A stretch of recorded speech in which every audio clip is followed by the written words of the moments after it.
WhatsApp everybody. तो दोस्त, पिछला लेक्चर कौन सा कंप्लीट कर लिया था अपन ने? पिछले लेक्चर में कौन सा चैप्टर, फटाफट बताओ। तो पिछले लेक्चर में अपन ने कंप्लीट कर लिया था, जहां तक मुझे याद है, प्लेस ऑफ सप्लाई। क्या कंप्लीट कर लिया था? Place of supply. एक चीज ध्यान रखना बेटा कि जो अमेंडमेंट्स आपको मिल रहे हैं, ये अमेंडमेंट्स आपको बेटा किस तरह से मिल रहे हैं? Chapter wise amendments. ठीक है, तो कोई 3, साढ़े 3, 4 घंटे का बेटा एक वीडियो नहीं है, और अगर होगा भी बेटा तो वो चैप्टर का ही होगा। मेरे कहने का मतलब ये है कि अगर 3.5 4 घंटे का वीडियो भी होता है तो वो चैप्टर का ही होगा। मैं एक लेक्चर के अंदर चैप्टर चेंज नहीं करूंगा, यानी हर चैप्टर के आपको अमेंडमेंट्स, चैप्टर वाइज लेक्चर्स आपको इस पूरी प्लेलिस्ट के अंदर मिलेंगे साहब।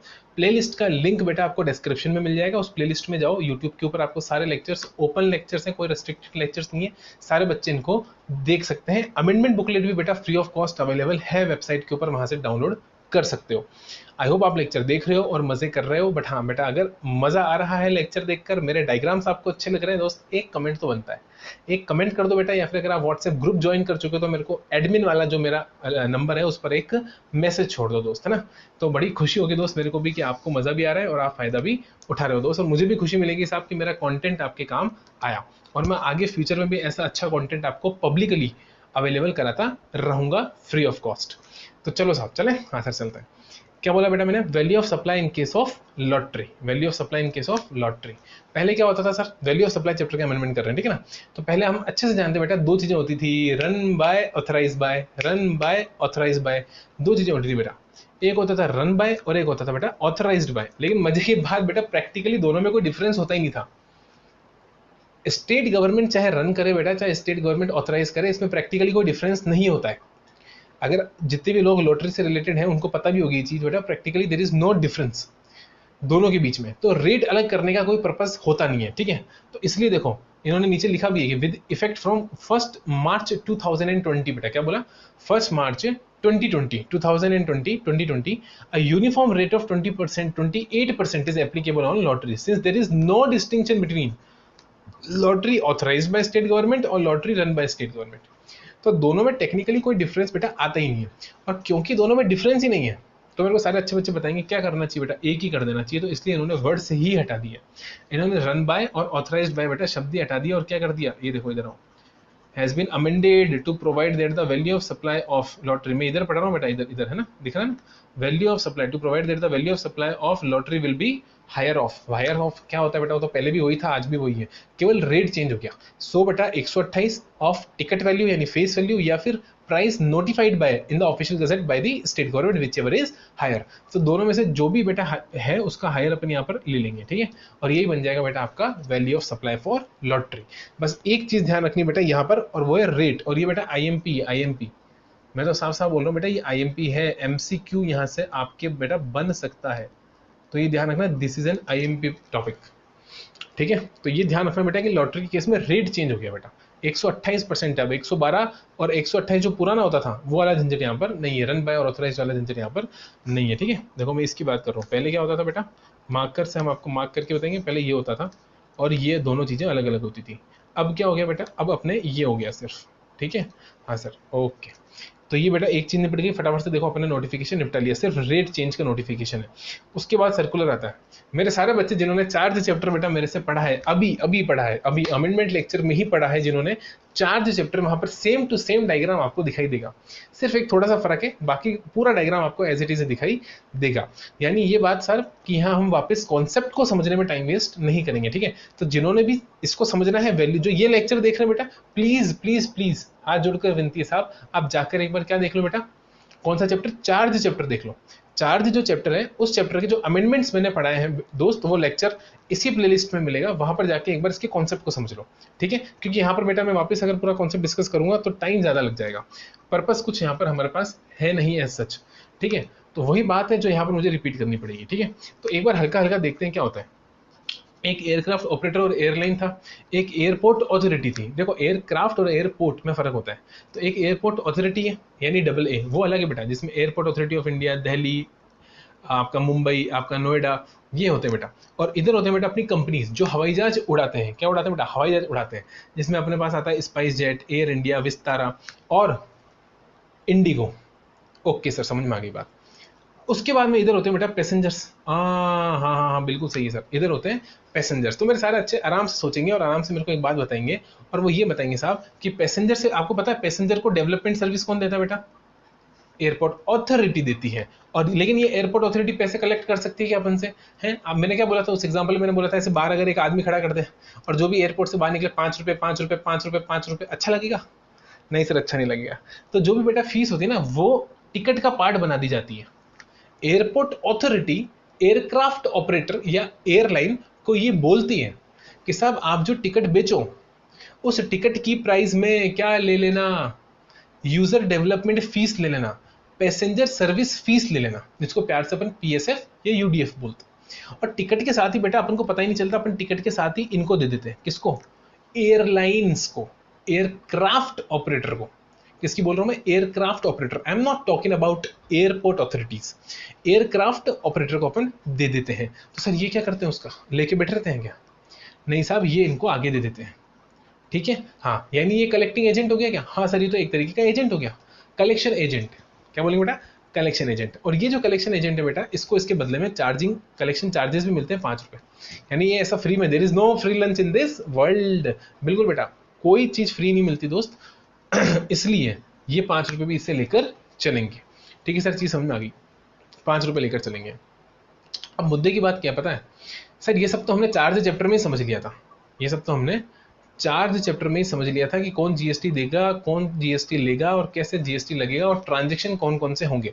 यहाँ पर बेटा एक ट्रांजैक्शन तो ये है कि टिकट बिक रही है, और दूसरा ट्रांजैक्शन ये है कि मैं इसको एजेंसी सर्विस दे रहा हूँ। यानी एक सर्विस मेरे को मिल रही है, एक सर्विस डेवलपमेंट की मेरे को मिल रही है, जो मेरे को कौन दे रहा है बेटा? एयरपोर्ट ऑपरेटर दे रहा है। देखो ये रहा, ये एक सर्विस है और ये दूसरी सर्विस है, कलेक्शन की दूसरी सर्विस है। बेटा लड़ाई की बात पता है क्या है? लड़ाई की बात वैल्यू चैप्टर में वापस ये रिपीट क्यों हुआ बेटा? वैल्यू चैप्टर में ये वापस रिपीट इसलिए हुआ क्योंकि यहाँ पर लड़ाई बेटा इस बात को लेकर है कि क्या एयरक्राफ्ट और एयरपोर्ट ऑपरेटर जो ये 5 रुपए चार्ज कर रहा है, क्या इस 5 रुपए में यूडीएफ को और पीएसएफ को भी जोड़ना चाहिए क्या? यहाँ पर लड़ाई इस बात को लेकर है। मतलब ये बेटा सेक्शन 15 जो अपन पढ़ते हैं वैल्यूएशन वाला, जिसके अंदर अपन क्या पढ़ते हैं? ओटीसाइडी। ओटीसाइडी पढ़ते हैं बेटा। ओटीसाइडी का मतलब suppliers obligation, taxes other than GST, interest, subsidy other than government, और डिस्काउंट। डिस्काउंट को एक्सक्लूड करते हैं अगर वो सेक्शन 15 की कंडीशंस को सेटिस्फाई करता है। बात ये है कि क्या ये इंसिडेंटल चार्जेस या इंटरेस्ट जो है बेटा, या क्या ये सप्लायर्स ऑब्लिगेशन जो है बेटा, ये बन रहा है यूडीएफ और पीएसएफ बन रहा है क्या? नहीं बन रहा है साहब, क्योंकि सप्लायर्स ऑब्लिगेशन बेटा ये तो रेसिपिएंट है। सप्लायर्स ऑब्लिगेशन पूरी थोड़ा ना हो रही है, ये तो रेसिपिएंट है साहब। समझ रहे हो? नहीं समझ रहे हो बेटा? ये तो रेसिपिएंट हो ना, इसको सर्विस दी एयरक्राफ्ट ऑपरेटर ने, एयरपोर्ट अथॉरिटी को सर्विस दी, तो सप्लायर्स ऑब्लिगेशन की तो बात ही नहीं आ रही। कहाँ टैक्सेस है नहीं साहब, टैक्स तो कोई है ही नहीं सब यहाँ पे। आई, अब आप आई पर आप बोलोगे इंटरेस्ट है, इंसिडेंटल एक्सपेंस। बेटा इंसिडेंटल एक्सपेंस है क्या? मुझे बताओ, क्या ये खर्चा इनका खर्चा है? नहीं साहब, ये तो पैसेंजर का खर्चा है। क्या ये खर्चा ये इनकर कर रहे हैं क्या साहब? नहीं साहब, ये कोई खर्चा इनकर नहीं कर रहे हैं, ये खर्चा तो पैसेंजर इनकर कर रहा है। तो मुझे एक बात बताओ, आपने कॉन्सेप्ट पढ़ा होगा ना, प्योर एजेंट का कॉन्सेप्ट। किसका कॉन्सेप्ट? प्योर एजेंट का कॉन्सेप्ट। तो जिन बच्चों ने भी, मेरे प्यारे बच्चों ने यहाँ पर प्योर एजेंट का कॉन्सेप्ट पढ़ा है, मुझे 2 मिनट के लिए बताएंगे बेटा प्योर एजेंट कौन होता है? मुझे सिर्फ डिस्कस कर लो बेटा, सिर्फ डिस्कस कर रहा हूँ मैं यहाँ पर प्योर एजेंट। ठीक है सर, रूल तो बताओ। रूल 33 बेटा, रूल 33। तो रूल 33 के अंदर अपन ये कॉन्सेप्ट पढ़कर आते हैं।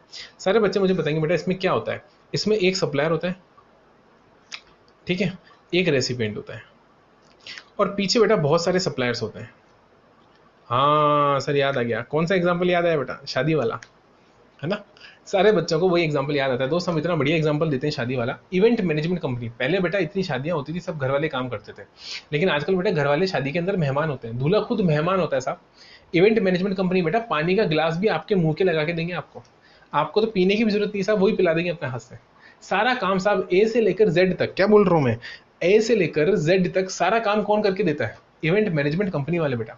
घोड़ी लाने का काम हो, डीजे लगाने का काम हो, डेकोरेशन का काम हो, बैंड वाले को मंगाने का काम हो बेटा, बारात निकालने का काम हो, आपके होटल बुक करना हो, रूम बुक करने हो, फर्नीचर एक्सेट्रा, कहाँ सामान रखा जाएगा, कैसे रखा जाएगा, पहले दुल्हन की एंट्री होगी, दूल्हे की एंट्री होगी, कैसे होगी, क्या होगी, कौन सा सामान आएगा, कौन सा सामान जाएगा, ए से लेकर बेटा जेड तक सारी की सारी सर्विस कौन देता है? Event management company. ये आजकल ये कॉन्सेप्ट बड़ा बहुत ज्यादा प्रचलन में है। पहले इतना नहीं होता था। तो ठीक है, प्रचलन में इंडस्ट्री भी अच्छी साहब, बहुत बढ़िया काम होता है, बहुत अच्छे पैसे कमाते हैं लोग इवेंट मैनेजमेंट वाले। इसलिए तो अपन नहीं कहते इवेंट मैनेजमेंट का कोर्स कर लो। आपने सुना होगा, आस पड़ोसियों ने बोला होगा साहब सीए तो हो नहीं रहा इससे, है ना बेटा, बोलते ना सीए तो हो नहीं रहा, इवेंट मैनेजमेंट का कोर्स करा लो। तो हम बोलते बेटा रुको, तुमने आज हमारी मजाक उड़ाई, एक अटेम्प्ट दो अटेम्प्ट और रुको बेटा, हम आते हैं। और फिर अपन उनको सीए बन के दिखाते हैं साहब। तो मजाक उड़ाने वालों को सीए बन के दिखाना है साहब, ठीक है। इधर आ जाओ वापस। तो बेटा ये है मेन इवेंट मैनेजमेंट कंपनी, ये है बेटा क्या, इवेंट मैनेजमेंट कंपनी, ये है इवेंट मैनेजमेंट कंपनी। क्या बोला मैंने, इवेंट मैनेजमेंट कंपनी। और पता ये पता है क्या, ये है डीजे वाला, ये है डेकोरेशन वाला, ये है होटल वाला। यानी साहब मेरे को सप्लायर एक सर्विस दे रहे हैं, बहुत सारे सप्लायर्स मेरे को सर्विस दे रहे हैं, बट मुझे पता नहीं चल रहा साहब, क्योंकि मुझे बिल एक जना ही देगा, इवेंट वाला, परफेक्ट साहब। लेकिन मुझे एक बात बताओ, प्योर एजेंट होने के लिए 3 कंडीशन जरूरी थी बेटा। पहला, मेरे और इवेंट मैनेजमेंट वाले के बीच में कॉन्ट्रैक्ट होना चाहिए। पहली कंडीशन तो ये थी साहब कि हमारे बीच में क्या होना चाहिए बेटा, कॉन्ट्रैक्ट। दूसरी, ये तो हमने किसकी बात कर ली, कौन, दूसरी थी बेटा कि जो भी सर्विस या गुड्स ये मेरे को किसी और सप्लायर से लाके दे रहा है, उसके ऊपर इसका टाइटल नहीं होना चाहिए। मतलब टाइटल नहीं होना चाहिए, मतलब सर, मतलब ये बेटा कि जैसे होटल है, तो बेटा होटल किसका है, इस सप्लायर का है, इसका नहीं होना चाहिए होटल। ये देखो, ये डेकोरेशन का काम। एक बात हो, जो डेकोरेशन है बेटा, पर्दे आए, बड़े बड़े पर्दे लगते हैं, टेंट लगता है नहीं लगता है, हाँ साहब लगता है, वो महंगे वाले टेंट होते हैं बहुत आजकल तो, है ना, वो पर्दे वाले की टेंट की बात नहीं कर रहा हूँ, आजकल टेंट भी क्वालिटी वाले आते हैं साहब, बहुत तगड़ा डेकोरेशन होता है, डेकोरेशन में बहुत खर्चा होता है साहब। मेरे कहने का मतलब ये है कि डेकोरेशन मटीरियल है, उसके ऊपर राइट किसका है, उसके ऊपर टाइटल किसका है, ओनरशिप किसकी है, सब किसी और की है। इवेंट मैनेजमेंट कंपनी वाले की नहीं है साहब, ये ध्यान रखना, इवेंट मैनेजमेंट कंपनी वाले की नहीं है। जो घोड़ी लेकर आया बेटा शादी के अंदर, तो बेटा जिस गाड़ी, उस घोड़ी के ऊपर किसका राइट नहीं है बेटा, किसका टाइटल नहीं है, इवेंट मैनेजमेंट कंपनी वाले का नहीं है। ये सब टाइटल, ओनरशिप किसके पास है, इन सारी चीजों की, इन सारी चीजों की ओनरशिप उन सप्लायर्स के पास है, जो सप्लायर्स लेकर आया है इवेंट मैनेजमेंट वाला। इवेंट मैनेजमेंट वाला केवल उनको लेकर आया है, ठीक है। इनके बीच में आपस में कॉन्ट्रैक्ट था, इन्होंने प्राइस डिसाइड कर ली बेटा, और वही कि वही बिल मेरे को चिपका दिया। इसको बिल मिला, इसको बिल मिला, और इसको बिल मिला, और इसने वो बिल बेटा मेरे को दे दिया।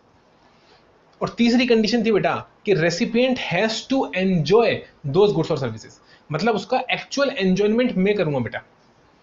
पेमेंट कौन करेगा, मैं, तो रेसिपिएंट कौन हुआ, मैं। और बेटा अगर मैं रेसिपिएंट हुआ तो मुझे ही एंजॉयमेंट, मतलब घोड़ी के मजे कौन लेगा, डीजे के मजे कौन लेगा, होटल के मजे कौन लेगा, डेकोरेशन के मजे कौन लेगा, मैं लूंगा दोस्त। कौन लेगा, मैं लूंगा। आपको मेरी बात समझ में आ रही है, हाँ साहब समझ में आ रही है। वो प्योर एजेंट का एग्जैक्ट केस बनेगा। 3 बातें बोली मैंने, क्या बोली, कॉन्ट्रैक्ट होना चाहिए, दूसरी चीज टाइटल उसके पास में नहीं होना चाहिए, किसके पास में, इवेंट मैनेजमेंट, वरना ये माना जाएगा कि उसने दी, उसने नहीं दी साहब, किसी और ने मेरे को दी, वो तो कौन है, मीडिएटर, बीच का बंदा है। और तीसरी चीज, वो जो भी गुड्स या सर्विस मैंने ली साहब, उसको एंजॉय किसने करा, मैंने करा। सभी एंजॉय वाली कंडीशन पे मैं एक एग्जांपल और समझाता हूँ हमेशा, और वही समझाता हूँ, ऑडिट का एग्जांपल समझाता हूँ साहब, ठीक है। एक फर्म है बेटा, एक कंपनी है एबीसी लिमिटेड, ठीक है। अभी बेटा एबीसी लिमिटेड जो है ना बेटा, इसने एक सीए यहाँ पर हायर करा, ठीक है। एबीसी लिमिटेड का बेटा बॉम्बे में ऑफिस है, दिल्ली में हेड ऑफिस है, और बॉम्बे में ब्रांच है। बॉम्बे बोलो मुंबई बोलो एक ही बात है, ठीक है। मैं बॉम्बे गया बेटा, क्या करना है, ऑडिट करना है, उस बॉम्बे वाली ब्रांच की ऑडिट करने की। और वहां पर मैंने होटल में क्या करा बेटा, कमरा बुक कराया। जब मैं ऑडिट करके बेटा वापस आया तो मैंने बिल बना के दिया। क्या बना के दिया, बिल। बिल में बेटा मैंने 2 तरीके की सर्विस चिपकाई, 2 बिल चिपकाए मैंने। एक बिल किसका चिपका दिया बेटा, होटल का एज इट इज, क्योंकि उस वक्त होटल को पैसे किसने दिए होंगे, सीए ने खुद ने पे करा होगा। बट सीए ऑडिट किसके लिए करने गया दोस्त, ऑडिट तो बेटा उस एबीसी लिमिटेड के लिए करने गया ना। और जब मैं एबीसी लिमिटेड की ऑडिट करने जाऊंगा मेरा बच्चा, तो मुझे बताओ कि उसका बिल कौन देगा, एबीसी लिमिटेड ही देगा ना, हाँ सर। तो बेटा मुझे बताओ यहाँ पर रेसिपेंट कौन बनेगा, the person who page the consideration. Hotel का बिल किसने दिया साहब, होटल का बिल एबीसी लिमिटेड ने दिया। ये तो मेरा सर्विस का बिल है साहब, ये तो मेरी सीए की फीस है, ऑडिट फीस, ये तो मेरी ऑडिट फीस है साहब, इसकी बात ही नहीं कर रहा हूं मैं। I am not talking about the audit fees, I am talking about the hotel expenditure which is incurred by CA but paid by ABC limited which is the recipient. लेकिन साहब मुझे बताओ यहाँ पर एबीसी लिमिटेड ने enjoy करा क्या, hotel के कमरे को एबीसी लिमिटेड ने या उसके डायरेक्टर ने एंजॉय करा क्या, नहीं सर, उसे सीए ने एंजॉय करा। यानी कि बेटा सीए कौन बना, सीए आपके लिए सप्लायर तो है, सीए आपको सर्विस दे तो रहा है, लेकिन जो बिल उसने चिपकाया जिसके अगेंस्ट आप पेमेंट कर रहे हो साहब, ये होटल की फैसिलिटी, होटल की सर्विस, होटल का एंजॉयमेंट सप्लायर खुद कर रहा है बेटा, खुद कर रहा है, रेसिपिएंट नहीं कर रहा। वहां पर शादी वाले एग्जाम्पल में मैंने क्या समझाया था, घोड़ी का एंजॉयमेंट कौन कर रहा था, मैं कर रहा था, घोड़ी के ऊपर मैं बैठ रहा था, मेरी शादी थी, ठीक है। होटल के अंदर कौन लोग ठहर रहे थे, कमरे जो बुक कर रहे थे बेटा, उसमें बारात ठहर रही थी साहब, हम ठहर रहे थे, हम लोग मजे कर रहे थे। समझ रहे हो आप? हाँ सर समझ में आ रही है बात आपकी। ये सारी बातें मैं क्या समझा रहा हूँ आपको, ये सारी बातें मैं समझा रहा हूँ कि एंजॉय कौन कर रहा था, हम। लेकिन यहाँ पर एंजॉय, होटल की सर्विस एंजॉय कौन कर गया, एबीसी लिमिटेड नहीं, रेसिपिएंट नहीं, सीए कर गया। तो यहां पर वो कंडीशन पिट जाएगी। आप नहीं बोल सकते साहब सीए प्योर एजेंट है, आप नहीं बोल सकते साहब सीए प्योर एजेंट है। बट यहां पर ध्यान रखना, ये सप्लायर, ये इवेंट मैनेजमेंट कंपनी बेटा प्योर एजेंट में सेट बैठ रही है, बिल्कुल रूल 33 यहां पर सेटिस्फाई हो रहा है। ये बातें सारी समझानी थी क्योंकि मेरे को आपको प्योर एजेंट का कॉन्सेप्ट समझाना था। अब आ जाओ बेटा मेरे वापस एग्जाम्पल पर। मेरा एग्जाम्पल क्या है, मेरा एग्जाम्पल ये है बेटा, मेरा सवाल ये है, एग्जाम्पल नहीं, अब तो समझा दिया मैंने, अब तो मैं सवाल पूछूंगा साहब। और मेरा सवाल ये है कि क्या एयरक्राफ्ट ऑपरेटर या एयरलाइन, इंडिको, विस्तारा, जो भी है आपके पास, लुफ्थांसा, ये जो भी है बेटा, ये क्या यहाँ पर प्योर एजेंट बन रहा है क्या? बताओ। जवाब है हाँ। आप सबने सही जवाब दिया दोस्त, हाँ। बहुत बढ़िया जवाब सर, आप सबका बहुत शानदार जवाब, और मैं बहुत खुश हूं इस जवाब से कि आपको कॉन्सेप्ट समझ में आया मेरा। ये प्योर एजेंट बन रहा है, क्यों बन रहा है, इधर आओ समझाता हूं बेटा। एक बात हो, ये पैसेंजर था, ये एयरपोर्ट अथॉरिटी थी, और ये कौन था, एयरलाइंस। ये एयरलाइंस है, ये एयरपोर्ट अथॉरिटी है बेटा, और ये पैसेंजर है। मेरे अच्छे बच्चे बताएंगे ये पैसेंजर है। अब मुझे एक बात बताओ बेटा, पैसेंजर को सर्विस कौन दे रहा है, ये दे रहा है, कई की डेवलपमेंट की, एयरपोर्ट डेवलप कर रहे हैं बेटा, एयरलाइंस जो वो रनवे वगैरह होते हैं बेटा, वो डेवलप कर रहे हैं ताकि जो आपका एयरप्लेन है बेटा वो आराम से वहाँ पर लैंड कर सके, और अलग अलग तरीके की सर्विसेज आपको दे रहे हैं साहब। ठीक है सर, वहाँ पर वाटर सप्लाई अच्छी होती है, क्वालिटी अच्छी होती है बेटा, बहुत मज़ा आता है। आप देखना कभी, अंदर से बहुत अच्छा दिखेगा आपको। इंदिरा गांधी इंटरनेशनल एयरपोर्ट दिल्ली के अंदर है बेटा, और आपका शिवाजी और शायद बॉम्बे में, वो भी बहुत इंटरनेशनल एयरपोर्ट है, बहुत शानदार एयरपोर्ट बना हुआ है बेटा। तो ये सब बनाने में बेटा खर्चा आता है, एयरपोर्ट अथॉरिटी ये खर्चा करती है, डेवलपमेंट फीस बोलते हैं बेटा। हवाई जहाज वाले नहीं करते हैं, ध्यान रखने की बात, हवाई जहाज वाले खर्चा नहीं करेंगे दोस्त। हवाई जहाज वाले तो सिर्फ एरोप्लेन में बिठाकर उतारने का और छोड़ने का काम करेंगे आप, और उसी बात का वो एयर टिकट चार्ज करते हैं। लेकिन इसी के बदले में ये यूडीएफ आपसे ले रहे हैं बेटा, यूडीएफ और पीएसएफ जो ले रहे हैं ना बेटा, ये इसी के बदले में ले रहे हैं। लेकिन मैंने क्या बोला, डायरेक्ट नहीं ले सकते, तो इन्होंने लेकर इनको दी। अब मुझे बताओ, जो यूडीएफ और पीएसएफ इन्होंने लेकर इनको दी, किसने किसको लेकर दी बेटा, इसने ली और इसको दी। क्या बोला मैंने, इसने ली, हाँ, और फिर ये इसको दी, बिल्कुल सही बात। अब मुद्दे की बात यह है कि क्या ये इनका प्योर एजेंट है कि नहीं है? क्या एयरलाइंस, एयरपोर्ट अथॉरिटी का, एयरक्राफ्ट ऑपरेटर एयरपोर्ट अथॉरिटी का प्योर एजेंट है कि नहीं है साहब? बिल्कुल है। क्यों नहीं है मुझे बताओ? बिल्कुल है। इसलिए है बेटा क्योंकि यहां से जो पैसा आ रहा है, इसे क्या एयरलाइन वाला एंजॉय कर रहा है? नहीं। क्या इस पैसे पर एयरलाइन वाले का टाइटल या राइट है? नहीं। क्या इन दोनों के बीच में कॉन्ट्रैक्ट हो रखा है? हाँ। तीनों कंडीशन सेटिस्फाइड है साहब प्योर एजेंट की, कॉन्ट्रैक्ट भी हो रखा है, एयरलाइन ऑपरेटर यहाँ पर इस फीस का मजा नहीं उठा रहा। ये जो यूडीएफ और पीएसएफ आई है ना बेटा, इधर से इधर, इसका मजा नहीं उठा रहा साहब। ये 1 रुपए की भी सर्विस ऐसी नहीं है साहब यूडीएफ और पीएसएफ में जो एयरलाइन दे रहा हो। इसलिए एयरलाइन के पास कोई हक नहीं कि वो इस पैसे को रखे। और इसलिए बेटा सेक्शन 15 के हिसाब से, इसलिए बेटा सेक्शन 15 के हिसाब से आपका ये वैल्यू का पार्ट नहीं बनेगा, क्योंकि हम जानते हैं प्योर एजेंट के केस में जो दूसरे सप्लायर अपन को सर्विस देते हैं उनकी वैल्यू इवेंट मैनेजमेंट वाली कंपनी, मतलब प्योर एजेंट की वैल्यू में इंक्लूड नहीं होती साहब। प्योर एजेंट ने जो सर्विस दी बेटा वो अलग से जाएगी, और उन्होंने जो सर्विस दी वो अलग से जाएगी।